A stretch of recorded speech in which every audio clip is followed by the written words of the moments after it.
ये माता दंतेश्वरी का पति है। वो बस्तर संभा का सबसे बड़ा है, जो राजा महाराजा का देव है।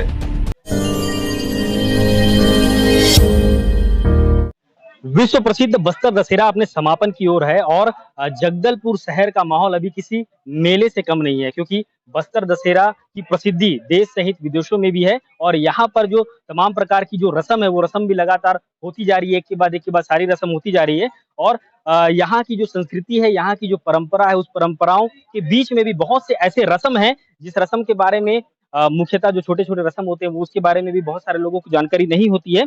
तो हम इस बीच आए हैं तहसीलदार का जो कार्यालय है, तहसील कार्यालय, वहां पर हैं। और यहाँ पर भी छोटी छोटी रस्म मिलकर ही एक बड़ी रस्म बनती है और भव्य तरीके से बस्तर दशहरे के रूप में वो सारी चीजें हमें दिखाई देती है। तो इस वक्त हम तहसील कार्यालय में हैं और हम यहाँ पर जो परंपरा और जो रीति रिवाज और जो संस्कृति की सारी चीजें हो रही है बस्तर दशहरा में, उसके बारे में हम जानने की कोशिश करेंगे और समझने की भी कोशिश करेंगे और आपको समझाने की भी कोशिश करेंगे। हमारे साथ दादा हैं, इनसे ही हम जानते हैं कि क्या सारा सब कुछ है और यहाँ पर तहसील कार्यालय में क्या होता है और कितने दिन तक यहाँ पर सारी चीजें संपन्न होती है। जो रस्म हो रहा है, जो देवता को अपन यहाँ पे विराजित किया, क्या कुछ विशेषता है? यहाँ पे ये विशेषता है कि जो पूर्वज से जो महाराजा राजा महाराजा जो पीढ़ी था धरती पृथ्वी उपजा के समय, उतना टाइम का देव है। जब ये देव मन को जब राजा महाराजा परीक्षा लिया, तब ना इंद्रावती नदी में राजा महाराजा देव को फेंके। तब जाके जब 12 अंगा 12 भुजा तुड़ुम टोला जो है ना, वो इंद्रावती नदी से आपस आया था, बिना 2 आदमी के चले अपने आप आपस आया था वहां से। हाँ, देवता 12 भुजा जो ये है सिंगल है, सबसे बड़े बस्तर संभा का सबसे बड़ा है, जो राजा महाराजा का देव है, जो यहाँ पे इसको मान्यता मिला है। और ये यहाँ का नहीं है, ये तो अपना इसका नगरी दंतेवाड़ा है।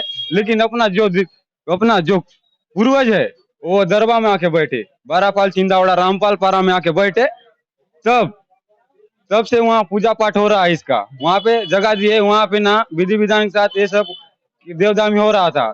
जब वहाँ पे अपना दादी पे आया तो यही देव वहाँ पे मडान किया अपना 12 पाल छिंदावड़ा को। तब जाकर वहाँ पे सब लोग सुख शांति समृद्धि अभी कुशल पा रहे हैं और आगे तक अच्छा रहेंगे। ये माता दंतेश्वरी का पति है। हाँ, 12 अंगा है। हाँ हाँ हाँ, पति है। बस्तर दशहरा में जैसे 12 भुजा 12 अंगा देवता जो है, उनकी क्या महत्वपूर्ण भूमिका रहती है? इसका तो महत्वपूर्ण भूमिका रहता है। जैसे माता रानी का पूजा है, जानते हो, उसका तो पति का साथ में पूजा किया जाएगा। दोनों को तो मान सम्मान मिलना चाहिए। तो राजा महाराज वही विशेषता होता है इसका। जितना भी यहाँ पे दशहरा में आए हैं ना, सब देवी देवता जितना भी अपना धरती से लेके ऊपर तक जितना भी हैं, जितना भी देवी देवता बड़े से बड़े देवता मन रहते हैं यहाँ पे आते हैं।